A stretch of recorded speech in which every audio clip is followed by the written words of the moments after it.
नमस्कार प्यारे बच्चों। और कैसा चल रहा है लॉकडाउन में आपका अध्ययन।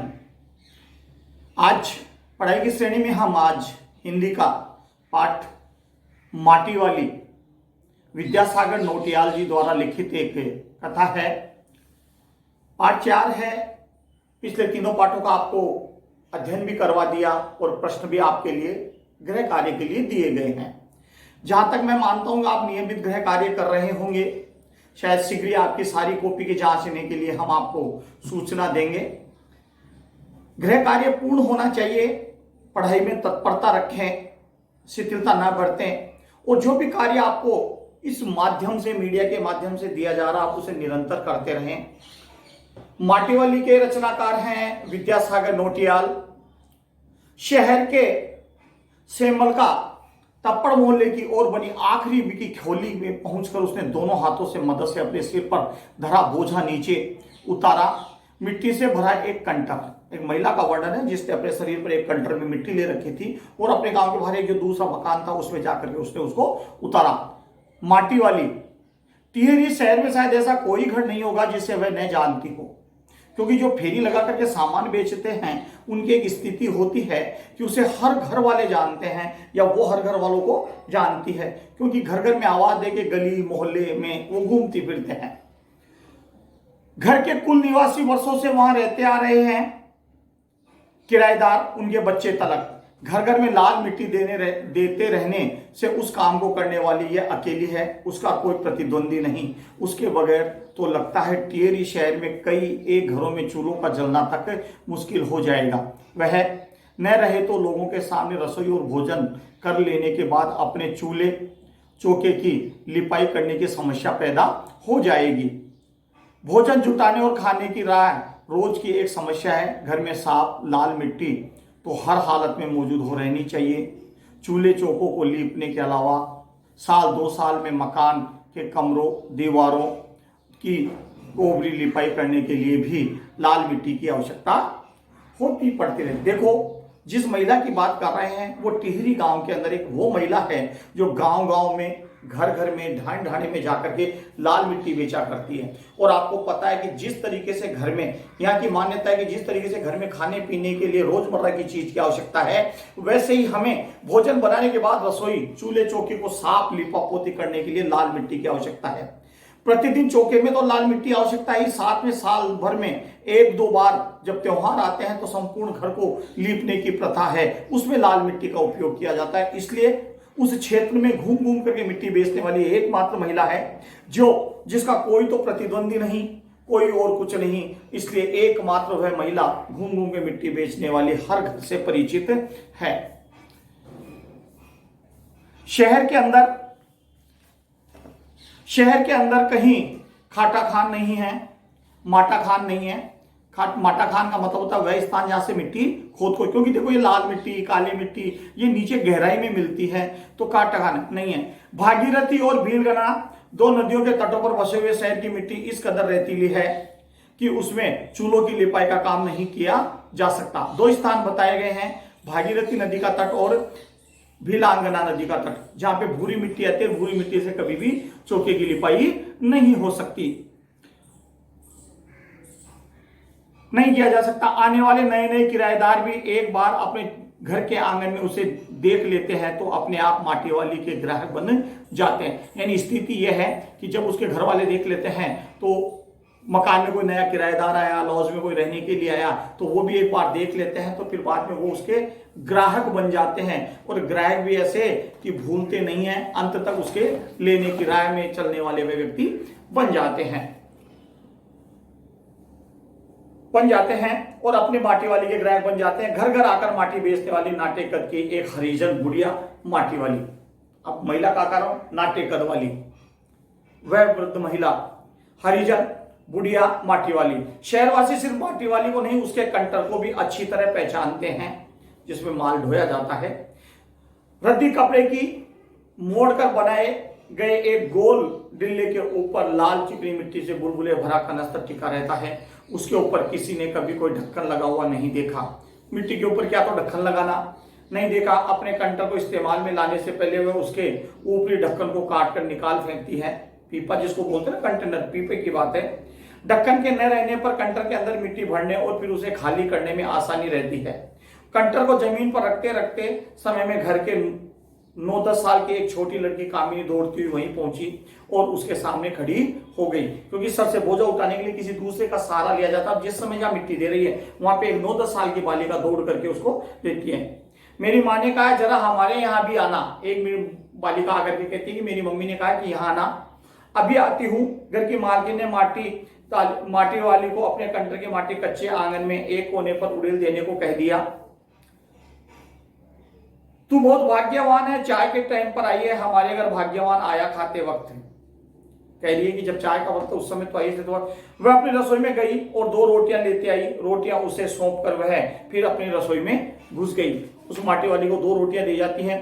माटी वाली के पास अपने अच्छे या बुरे भाग्य के बारे में ज्यादा सोचने का समय या वक्त नहीं था। घर की मालकिन के अंदर जाते ही माटी वाली ने इधर उधर तेज निगाहें दौड़ाई कि कोई मुझे देख तो नहीं रहा। दौड़ाई, हाँ, इस वक्त वो अकेली थी, उसे कोई देख नहीं रहा था। उसने फौरन अपने सिर पर धरे डिल्ले में कपड़े में मोटो को हड़बड़ी में एक झटके से खोला और उसे सीधा कर दिया।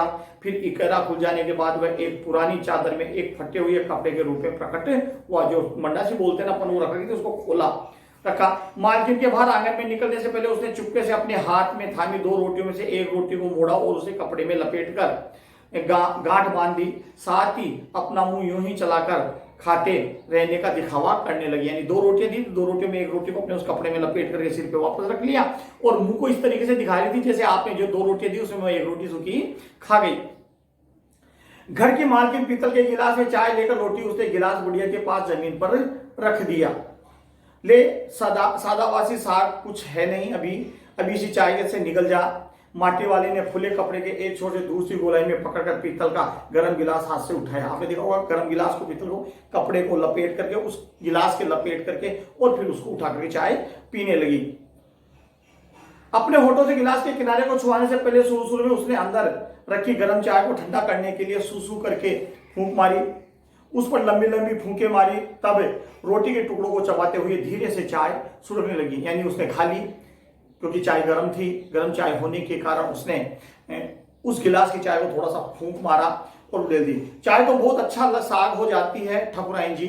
अब देखो, क्योंकि जिसकी खाए अन्न उसका तो बजाय थोड़ा, तो कह रहे ठकुराइन जी चाय तो बहुत अच्छा साग हो जाती है। भूख तो अपने में एक साग होती है बुढ़िया। भूख मिट्टी में भोजन मीठा, भूख मिट्टी की भोजन मीठा। यानी आप कुछ भी खाओ, अगर भूख है तो हर भोजन मीठा होता है। तुमने अभी एक पीतल के गिलास संभाल कर रखे हैं, पूरे बाजार में और किसी के घर में ये नहीं मिल सकते ये गिलास। कहिए ठकुराइन, तुमने जो पीतल के गिलास संभाल कर रखे हैं, ये पूरे बाजार में घूम के देखती हूँ, कहीं भी आपको नहीं मिले। इसमें खरीदार करवाल अपने घर में चक्कर काट कर लौट गए। पुरखों की गाड़ी कमाई से हासिल की गई चीजों के हराम के भाव बेचने में मेरे दिल गवाही नहीं देता। वो कह रहे हैं कि लेने वाले तो बहुत बार आए, लेकिन मेहनत की कमाई देने का मन नहीं करता। हमें क्या मालूम कैसे तंगी के दिनों में अपनी जीभ पर कोई स्वादिष्ट चटपटी चीज चखने के बजाय मन महसूस कर 2-2 पैसे जमा करते रहने के बाद खरीदी होगी। उन्होंने ये तमाम चीजें जिनकी हमारे लोगों की नजरों में अब कोई कीमत नहीं रह गई। बाजार में जाकर पीतल का भाव पूछो, जरा दाम सुनकर दिमाग सरकने लगता है। और ये व्यापारी हमारे घरों में हराम के भाव इकट्ठा ले जाते हैं।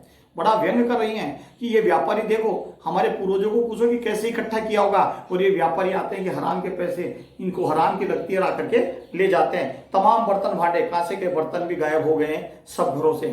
तभी लंबी बात चलती, सोचते बाकी लोग। तब जिस घर में जाओ वहां या तो स्टील के भांडे देते हैं या फिर कांच और या चीनी की मिट्टी के बर्तन ही देते हैं। अपनी चीज का मोह बहुत बुरा होता है। मैं तो सोचकर पागल हो जाती हूं कि अब इस उम्र में इस शहर को छोड़कर हम जाएंगे कहां। ठकुराइन जी जमीन जायदादों के मालिक हैं, वे तो कहीं ठिकाने पर जाएंगे ही, पर मैं सोचती हूँ मेरा क्या होगा। मेरी तरफ देखने वाला कोई भी नहीं होगा। तुम लोग तो सब फिर भी चल जाओगे, मेरे लिए कौन सोचेगा, मेरा क्या होगा। चाय खत्म कर माटी वाले ने एक हाथ में अपना कपड़ा उठाया, दूसरे में खाली कंटर और खोली के बाहर निकलते सामने घर में चली गई। उस घर में भी कल हर हालत में मिट्टी ले जाने के आदेश के साथ उसे 2 रोटियां मिल गई। किसी दूसरे घर में गई, वहां पे जिसने कहा था कि कल आपके यहाँ पे हर हालत में मिट्टी डाल दूंगी, वहां से भी 2 रोटियां उसको मिल गई। उन्हें भी अपने कपड़े में एक दूसरे छोर में बांध लिया। लोग जाने तो जाने कि ये रोटियां अपने बुढ़े के लिए ले जा रही हैं। लोगों ने सोचा होगा इसका बुढ़ा होगा जो काम नहीं करता होगा, उसके लिए ले जाती होगी, बुढ़े के लिए ले जा रही होगी। उसके घर पहुंचते ही अशक्त बुढ़ा कातर नजरों से उसकी ओर देखने लगता है। वह घर में रसोई बनने का इंतजार करने लगता है। आज वह घर पहुंचते ही 3 रोटियां अपने बुढ़े के हवाले कर देगी। रोटियों को देखते ही चेहरा खिल उठेगा बुढ़े का। साथ में ऐसा ही बोल देगी, साग तो कुछ है नहीं अभी। और तब उसे जवाब सुनाई देगा, भूख मिट्टी की भोजन मीठा, भूख मिट्टी की भोजन मीठा। यानी जो उसका शब्द था वही कल्पना कर रही है। उसका गांव शहर से इतना पास भी नहीं है, जितना कि तेज चलो फिर भी वह पहुंचने में 1 घंटा तो लग ही जाता है। रोज सुबह निकल जाती है वह अपने घर से, पूरा दिन माटा खाना में मिट्टी खोदने, फिर विभिन्न स्थानों से फैले घरों में तक उसे पहुंचाने में धोने में बीत जाता है। घर पहुंचते ही उसने अपने रात गिरने लगती है। उसके पास अपना खेत नहीं, जमीन का एक भी टुकड़ा नहीं, झोपड़ी जिसमें वो गुजारा करती है गांव के ठाकुर की जमीन पर खड़ी है। उसकी जमीन पर रहने की एवज में भले आदमी के घर में माटी वाले को कई तरह के कामों की बेगार करनी होती है। जब उसको झोपड़ी बनाने के लिए देगा तो निश्चित मानिए मिट्टी डालना, घर के 2 काम करना, क्योंकि कोई किराया भाड़ा तो लेता नहीं, लेकिन दबाव में रहती है। इसलिए वो ये कह रही कि न मेरे पास कोई मिट्टी का टुकड़ा है, न जमीन है, न और कुछ है। नहीं, आज वह एक गठरी में बदल गए। अपने बुड्ढे को पूरी रोटियां नहीं देगी। माटी बेचने से हुई आमदनी से उसने 1 पाव प्याज खरीद लिया। यानी बुड्ढे को खाली रोटियां नहीं देगी, उसने 1 पाव प्याज खरीद लिया। प्याज को कूट कर वह उसे जल्दी जल्दी तल देगी। बुड्ढे को पहले रोटियां दिखाएगी ही नहीं, सब्जी तैयार होते ही परोस देगी उसके सामने 2 रोटियां। अब वह 2 रोटियां भी नहीं खा सकता, 1 ही रोटी खा पाएगा, हद से हद 1.5। अब उसे ज्यादा नहीं बचता, बाकी बची 1.5 रोटियों में माटी वाली अपना काम चला लेगी। 1 रोटी उसके पेट में पहले ही जमा हो चुकी है। 1 रोटी उसने चाय के साथ वहां खा ली थी। मन में वह सब सोचती, हिसाब लगाती हुई अपने घर पहुंच गई। धीरे धीरे गई, घर पहुंच गई। उसके बुड्ढे को जब रोटी की कोई जरूरत नहीं रह गई थी, माटी वाली ने पांव के आहट सुनकर हमेशा की तरह वह आज चौंका नहीं। उसने अपनी नजरें उसकी ओर नहीं घुमाई, क्योंकि रोज जब जाती थी तो उसकी आहट सुन करके वह उठता तो नहीं था, लेकिन सतर्क हो जाता था और आंखें घुमा लेता था, देख लेता था कि भाई आ गई। लेकिन आज ऐसा कुछ भी महसूस नहीं हुआ। नजरें उस घबराई हुई माटी वाले ने उसे छूकर देखा, वह अपनी माटी को छोड़कर जा चुका था, क्योंकि वृद्ध थी, आज उसकी मौत हो चुकी थी। टिहरी बांध पुनर्वास के सामने उसे पूछा कि यह रहती कहाँ है। जब टिहरी बांध बनाया गया तब पूछा, यह रहती कहाँ है? तुम तहसील में अपने घर का प्रमाण पत्र ले जाना। मेरी जिंदगी तो इस तरह तमाम घरों में माटी देते गुजर गई साहब। माटी कहाँ से लाती हो? माटा खाना से लाती हो माटी। वह माटा खाना चली है तेरे नाम? अगर है तो हम तेरा नाम लिख देते हैं। वो कह रहे भाई या तो इस जगह का कागज दिखा, या माटी जहां से लाती है वो तेरे कहीं नाम है तो हम तेरे नाम लिख देते हैं। माटा खाना तो मेरी रोजी है साहब। माटी बुढ़िया, हमें जीवन का कागज चाहिए, रोजी का नहीं।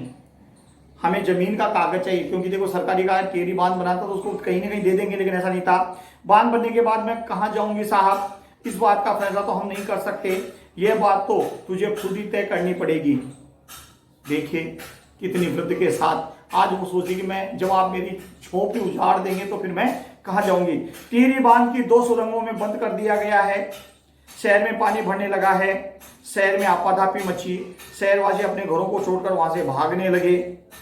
पानी भर जाने से सबसे पहले कुछ शमशान घाट डूब गए हैं। माटी वाली अपनी झोपड़ी के बाहर बैठी है। झोपड़ी के बाहर बैठी है। गांव में हर आने जाने वाले को एक ही बात कहती जा रही है, गरीब आदमी का शमशान नहीं उजड़ना चाहिए। ये बात उस माटी वाली की कहानी है। इसके प्रश्नोत्तर हम आपको अगले में देंगे। देखो बेटा, फिर हम आपको एक ही बात बता रहे हैं कि इस दौर में जिस माध्यम से भी आपकी पढ़ाई हो रही है, बेहतर से बेहतर पढ़ाई करें। अरे मस्त रह के पढ़ो, क्या रखा है, आराम से पढ़ाई होगी, गहराई से पढ़ोगे, रुचि लेके पढ़ोगे। और वैसे भी मोबाइलों को तो आप लोग चलाना जानते हैं, आराम से इससे पढ़ें। धन्यवाद।